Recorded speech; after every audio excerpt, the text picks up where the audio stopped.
This is one of the harder questions on SAT, not because it is difficult, but because it is lengthy. So whenever you have a quadratic, you can factorize it by doing something like this. Think of two numbers. If you multiply, you should be getting the product of these two numbers. And when you add those two numbers, you should be getting the coefficient of the middle term. Let's say these two numbers are m and n. The solutions are simply you flip the sign of each of these m and n value and divide it by the coefficient of x squared term, which is the 12 in this particular scenario.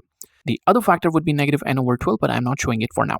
So since one of the factor is given, this factor is telling me that one of the root of the equation is x equals negative 4 over 3. So which means this negative m over 12, I can equate it to negative 4 over 3. And if I simplify, I can get the value of m here.